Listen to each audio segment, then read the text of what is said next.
Hello मेरे प्यारे बच्चों, आप सभी का स्वागत है आपके अपने YouTube channel the PCM vision में। इस वीडियो में हम लोग क्लास 12 के इकोनॉमिक्स का मॉडल पेपर सेट 2 के सॉल्यूशन को देखेंगे बच्चों। इससे पहले हम लोगों ने इकोनॉमिक्स का मॉडल पेपर सेट 1 से लेकर के सेट 5 तक का सॉल्यूशन को अपलोड कर दिया है बच्चों। आपका सेट 2 का भी अपलोड हो जाता, कारण यह था कि जिस मोबाइल में मैंने रिकॉर्ड किया था बच्चों, वह मोबाइल मेरा नहीं था, मेरे भैया का था और वह किसी कारणवश से बाहर चले गए हैं, जो अभी तक नहीं आए। सोचा फिर इसे लेट से थोड़ा अपलोड कर देंगे, लेकिन ऐसा हुआ कि आप बहुत सारे बच्चों का कमेंट आ रहा था कि सर सेट 2 शूट गया है, इसको भी जल्दी आप अपलोड कर देंगे। तो ऐसा फिर से मुझे ये रिकॉर्ड करना पड़ रहा है और फिर से ये अपलोड किया जा रहा है बच्चों। तो अगर आप चैनल पे नए हैं तो चैनल को सब्सक्राइब कर लेंगे और इकोनॉमिक्स के 1 से लेकर के 5 तक के वीडियो को आप लोग जरूर देखेंगे बच्चों। 1 से लेकर के 5 तक के वीडियो को जरूर देखेंगे। इकोनॉमिक्स का एक अलग प्लेलिस्ट बना दिए हैं जिसपे आपका सारा सोल्यूशन मिल जाएगा, क्योंकि इकोनॉमिक्स देखिए साइंस का, कॉमर्स का और आर्ट्स का, तीनों का इकोनॉमिक्स का मॉडल पेपर सेम है बच्चों। तीनों का इकोनॉमिक्स का मॉडल पेपर सेम है, क्योंकि आप सभी को एनसीईआरटी ही पढ़ना है। सिर्फ आप सभी का एग्जाम अलग अलग दिन होता है बच्चों।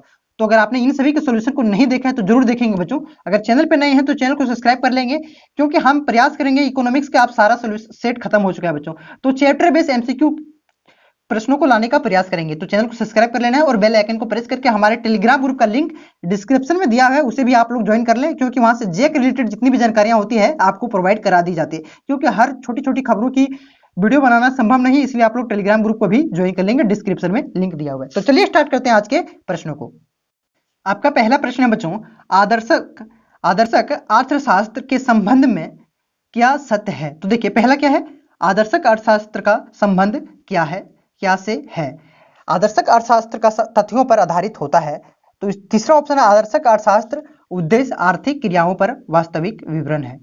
फिर चौथा है, आदर्शक अर्थशास्त्र का कार्य परामर्श देना है। तो आपका राइट आंसर क्या हो जाएगा? Option number D is right answer हो जाएगा। परामर्श देना है कि कैसे क्या होना चाहिए, ये परामर्श देना है आदर्शक अर्थशास्त्र का, नॉर्मेटिव का। ठीक ना, क्लियर है आप लोग यहां तक? उसके बाद है दूसरा प्रश्न आपका है बच्चों, किस अर्थव्यवस्था की में केंद्रीय समस्याओं का समाधान बाजार शक्तियों के द्वारा होता है?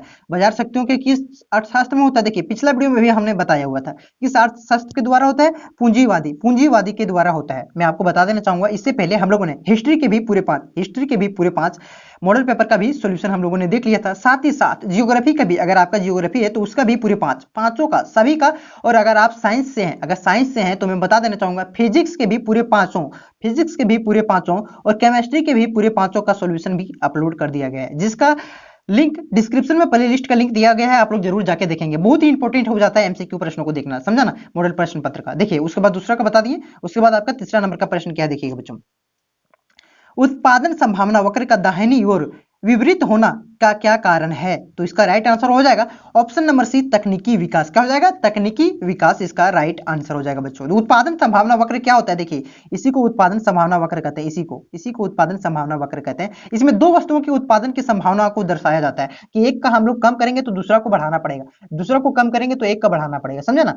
क्लियर है यहां तक? उसके बाद है उत्पादन संभावना वक्र का ही दूसरा नाम है उदासीन वक्र, और इसी का एक और नाम है तटस्थता वक्र। क्या है? तटस्थता वक्र।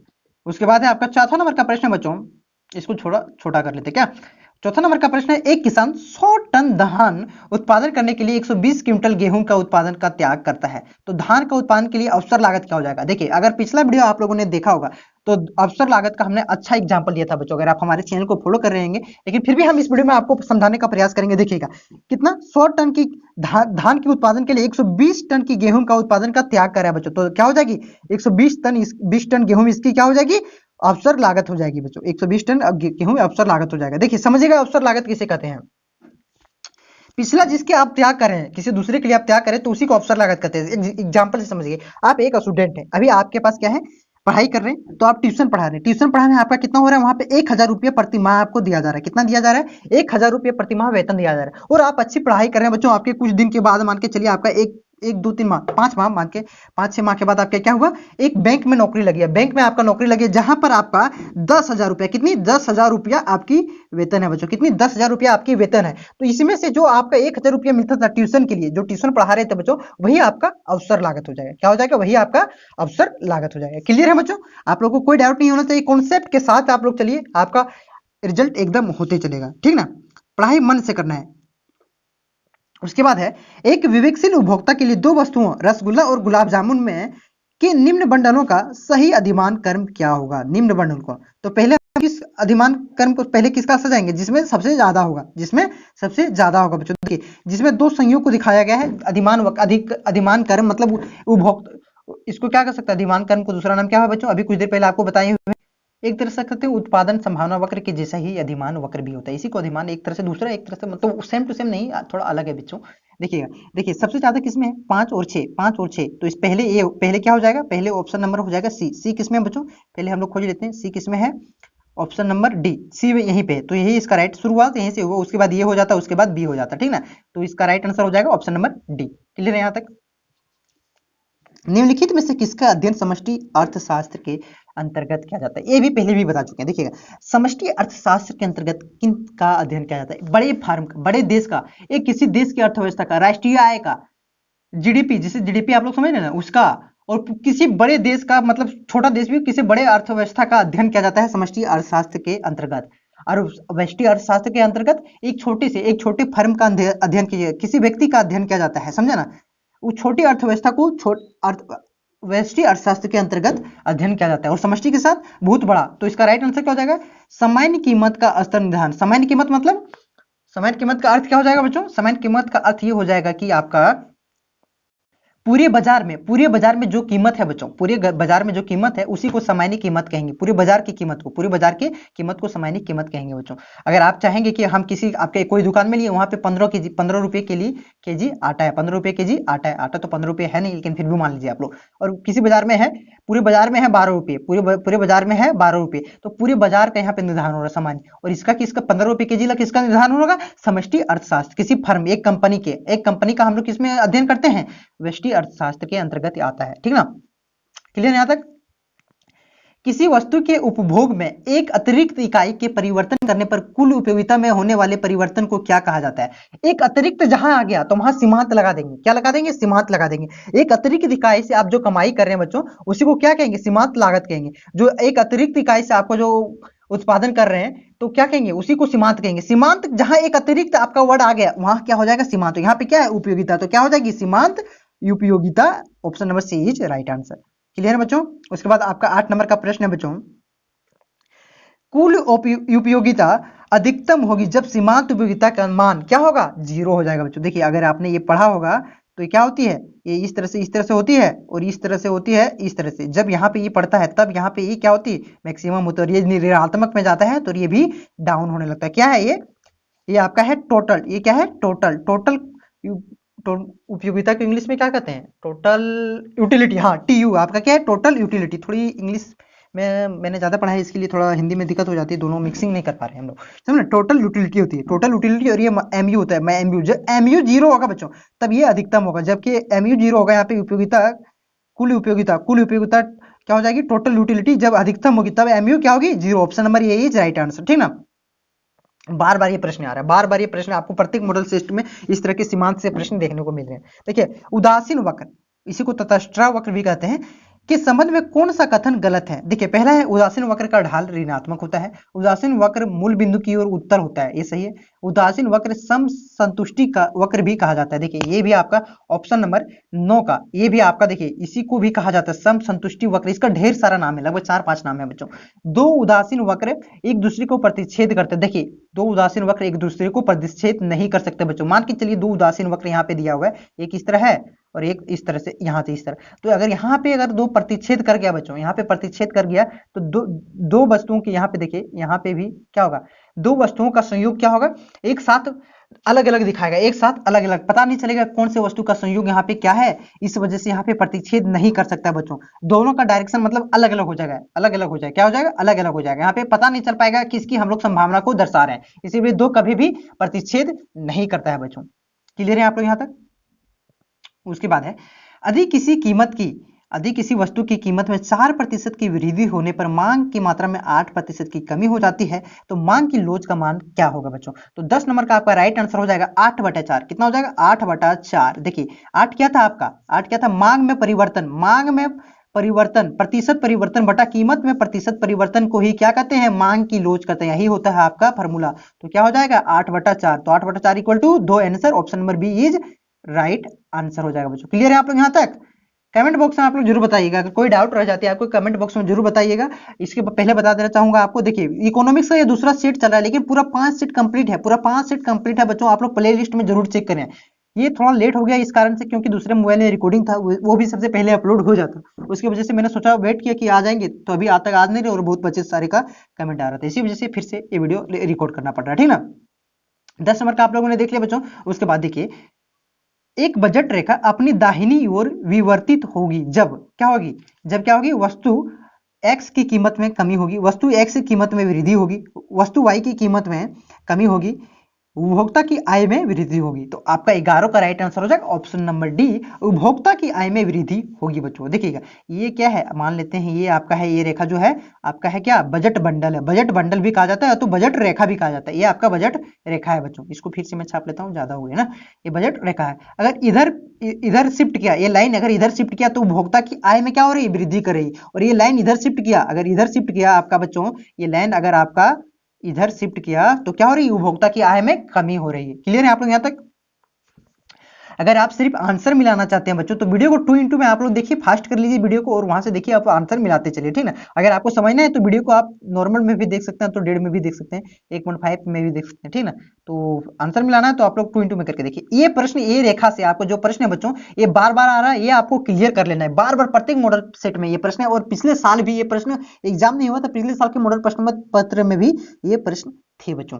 देखिए क्या कर रहा है, निम्नलिखित रेखा चित्र में एक रेखा दिया हुआ है, ए बी दिया हुआ है, ठीक ना, ए बी दिया हुआ है, ठीक ना, ए बी दिया हुआ है कि बिंदु जी पर मांग की लोच क्या होगी। मांग की लोच यहाँ पे क्या हो जाएगी बच्चों, यहाँ पे क्या हो जाएगी, E is greater then, E is क्या हो जाएगी, इज लेस देन हो जाएगी, सॉरी हाँ इज लेस देन हो जाएगी, क्या इज लेस देन हो जाएगी आपका, इज लेस देन हो जाएगी 1 हो जाएगी, क्या हो जाएगी, इज लेस देन हो जाएगी 1 हो जाएगी। 12 नंबर का ऑप्शन नंबर लेस देन, देखिए 1 से कम हो जाएगी, 1 से कम हो जाएगी, ठीक ना। और यहाँ पे क्या, और यहाँ पे आपका जो यहाँ पे होते ही बच्चों, यहाँ पे क्या हो जाता है, ई इक्वल टू क्या हो जाती है, 1 हो जाती है, मांग की लोच क्या हो जाती है, 1 हो जाती है। और यहाँ पे क्या हो जाता है बच्चों, ई इक्वल टू इन्फिनाइट हो जाती है, क्या हो जाती है, इन्फिनाइट। ये सारा वीडियो में मैंने बताया होगा। और पॉइंट बी पर क्या हो जाएगी, ई इक्वल टू 0 हो जाएगी, ई इक्वल टू 0 हो जाएगी। अगर आपको यहाँ पूछा गया, यहाँ पे अगर आपसे यहाँ पे पूछा जाता बच्चों, आपसे यहाँ पे पूछा जाता, यहाँ पे, तो यहाँ पे क्या हो जाता, ई इज ग्रेटर देन 1 हो जाता है, ई इज ग्रेटर देन 1 हो जाता है, ई इज ग्रेटर देन 1 हो जाता है। यहाँ पे लेस देन 1 हो जाएगा यहाँ पे, ठीक है ना। ऑप्शन नंबर जी का जी पॉइंट पे, तो ऑप्शन नंबर एक क्या हो जाएगा, option number C is right answer. Clear है, आपको क्लियर करके रखना है ये ला। फिर से एक बार समझ लिया, आपको समझ में नहीं आया होगा तो, अगर मूल बिंदु से पार किया तो ई इक्वल टू मांग की लोच क्या हो जाएगी, ई डी इक्वल टू 1 हो जाएगी। अगर आपका जो जी पॉइंट पे पार किया तो ई इक्वल टू क्या हो जाएगी, लेस देन 1 हो जाएगी। अगर यहाँ पे बी पॉइंट पे पार किया तो ई इक्वल टू क्या हो जाएगी, E D equal to elasticity of demand equal to क्या हो जाएगी, 0 हो जाएगी, क्या हो जाएगी, 0। अगर पॉइंट ए पे पार किया, पॉइंट ए पे तो ई इक्वल टू क्या हो जाता है, E D equal to infinite हो जाता है बच्चों। यहाँ पे 0, यहाँ पे इन्फिनाइट, समझे ना। उसके बाद अगर आपसे पूछ लिया जाए बच्चों कि अगर यहाँ पे कोई पॉइंट दे दिया जाए तो यहाँ पे ईडी इक्वल टू क्या हो जाएगी, इलास्टिसिटी ऑफ डिमांड, मांग की लोच क्या हो जाएगी, ई इज ग्रेटर देन 1 हो जाएगा बच्चों। क्लियर है आप लोग, ये चारों पॉइंट को आपको याद कर लेना है और आपका एक बोर्ड में ये प्रश्न छपने वाला है, ठीक ना। थोड़ा वीडियो लंबा हो रहा है ना, कोई बात नहीं, अच्छा से समझा रहे हैं आपको।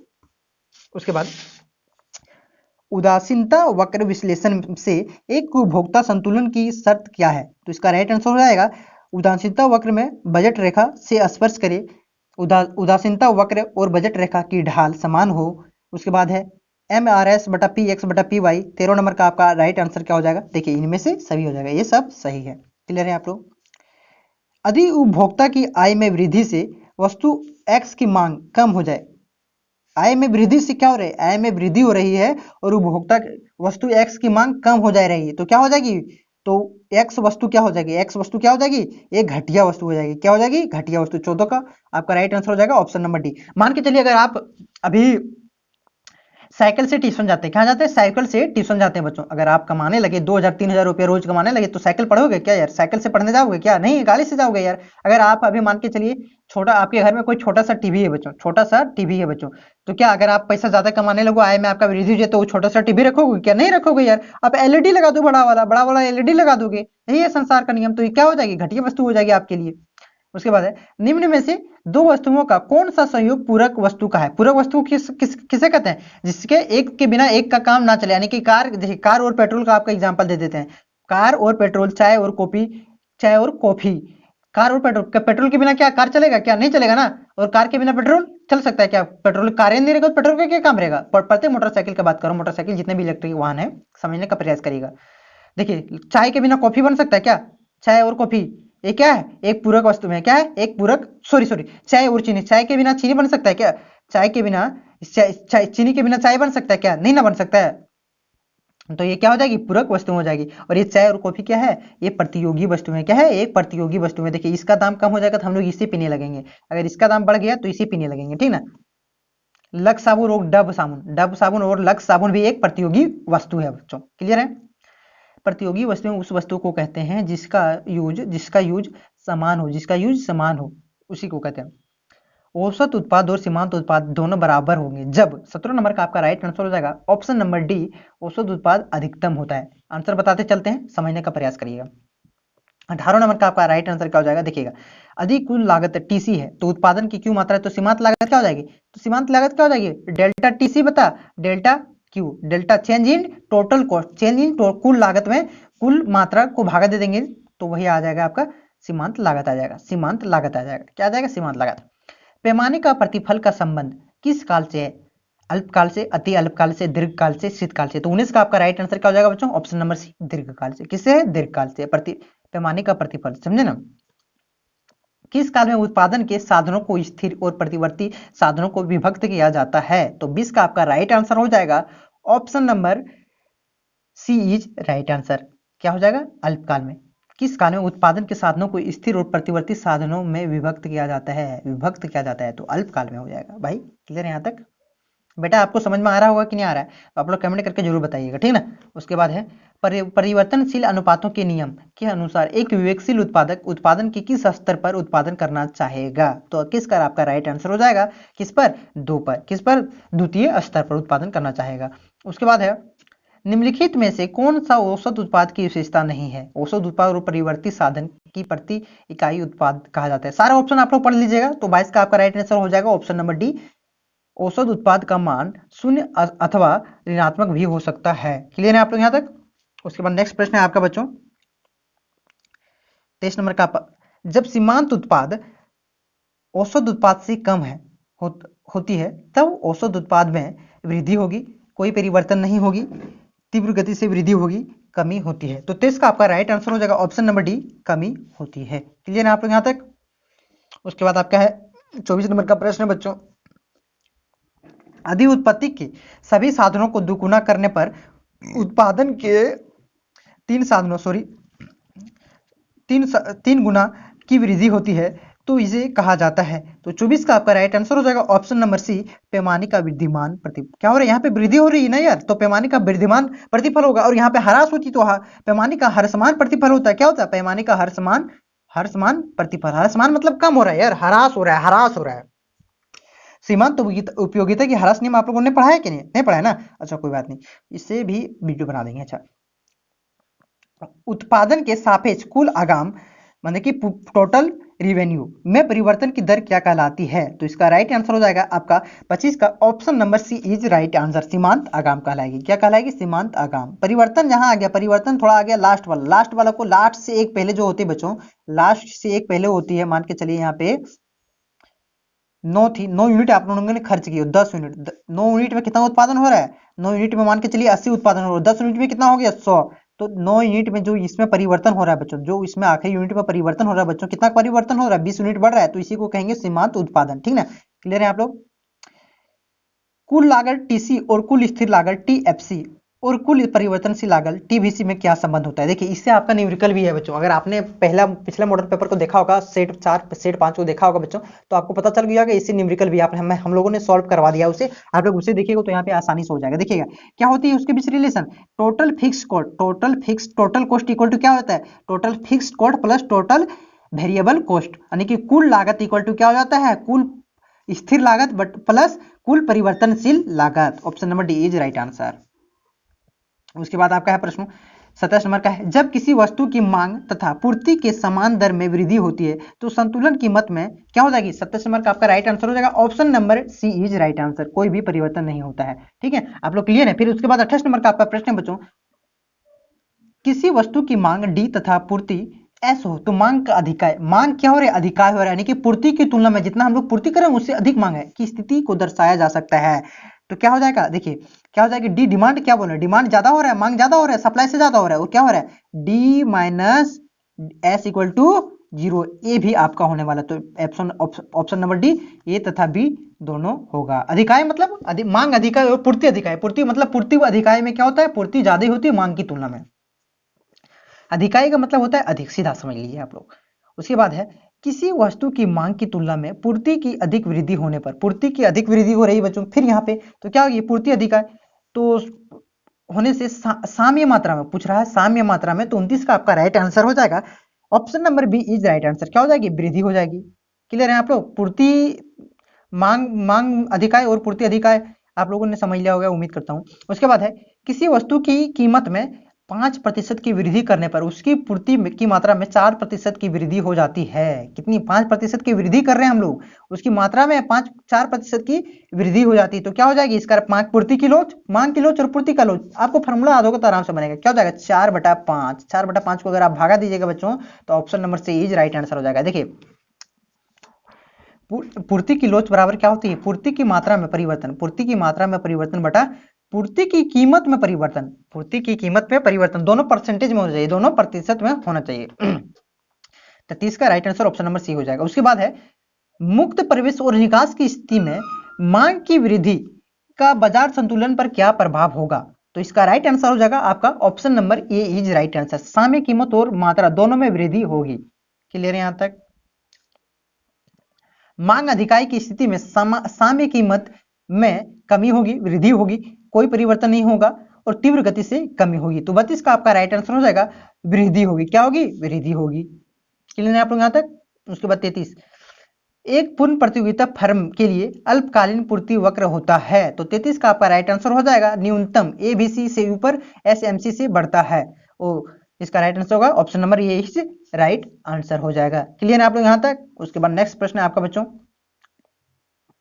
34 नंबर का, एक पूर्ण प्रतियोगी फर्म के लिए ए आर और एम आर का संबंध क्या होता है, तो क्या हो जाता है ए आर और एम आर का संबंध, 34 नंबर का आपका राइट आंसर हो जाएगा A R equal to M R, पूर्ण प्रतियोगी के लिए, मानी कि average rate, average revenue equal to, यानी कि औसत आगत इक्वल टू औसत, औसत सीमांत आगत, ठीक ना, आगत मतलब आय कह सकते हैं इसको। समरूप वस्तुओं की उपलब्धता किस प्रकार की बाजार की संरचना की विशेषता है, तो इसका राइट आंसर हो जाएगा 35 का ऑप्शन नंबर, ये option number C is right answer, पूर्ण प्रतियोगिता बाजार, किसकी, पूर्ण प्रतियोगिता बाजार की।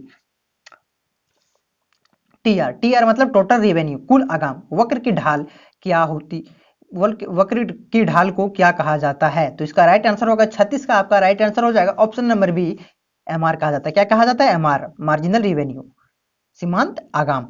उसके बाद है किस प्रकार के बाजार संरचना में कीमत सीमांत लागत से अधिक होती है, तो 37 का आपका राइट आंसर हो जाएगा ऑप्शन नंबर सी एकाधिकार बाजार में। किस बाजार में, एकाधिकार बाजार में। क्लियर होंगे बच्चों। आपका 38 नंबर का प्रश्न है, देखिएगा, जब सीमांत आगाम का मान 0 होता है, जब सीमांत आगाम का मान 0 होता है तब वस्तु की मांग की कीमत का लोच मान क्या हो जाएगी, क्या हो जाएगी, 1 हो जाएगी। क्या हो जाएगी, 38 का option number B is right answer. उसके बाद आपका 39 का है बच्चों, एकाधिकार के अंतर्गत ए आर वक्र और एम आर वक्र में क्या संबंध है, एकाधिकार के अंतर्गत, एकाधिकार बाजार में पूछ रहा है ए आर और एम आर संबंध में क्या मतलब, तो 39 का आपका राइट आंसर हो जाएगा A R is greater than M R. क्या हो जाती है, A R equal to greater than M R, तो option number C, option number C is right answer.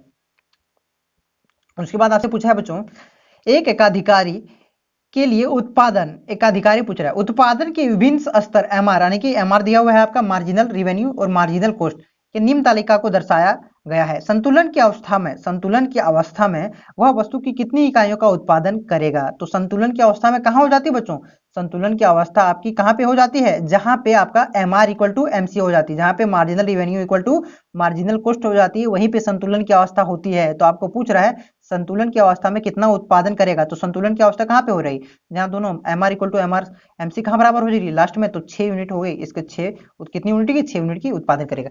Clear है बच्चों, आप लोग यहाँ तक समझ में आ गया होगा। अगर आपने जियोग्राफी का पूरे 5, जियोग्राफी के फिर से बता देना चाहूंगा, जियोग्राफी के पूरे 5, हिस्ट्री के पूरे 5, अगर आप साइंस से हैं तो फिजिक्स के पूरे 5 और केमिस्ट्री के भी पूरे 5 मॉडल पेपर का सॉल्यूशन भी करा दिया होगा। साथ ही साथ इकोनॉमिक्स का भी आप लोग देख रहे होंगे, पूरे 500 मॉडल पेपर का भी सॉल्यूशन करा दिया गया है। तो आप लोग सारा मॉडल पेपर को देखिए, एक बार देखिए, 2 बार देखिए, ज्यादा से ज्यादा देखिए और प्रैक्टिस पर प्रैक्टिस करिए, अपने आप नंबर ज्यादा आएगा। अगर आप प्रैक्टिस नहीं करिएगा, अगर सिर्फ पढ़िएगा तो कोई फायदा नहीं है। प्रैक्टिस आप लोग करिए, प्रैक्टिस करने का टाइम आ गया है, समझे ना।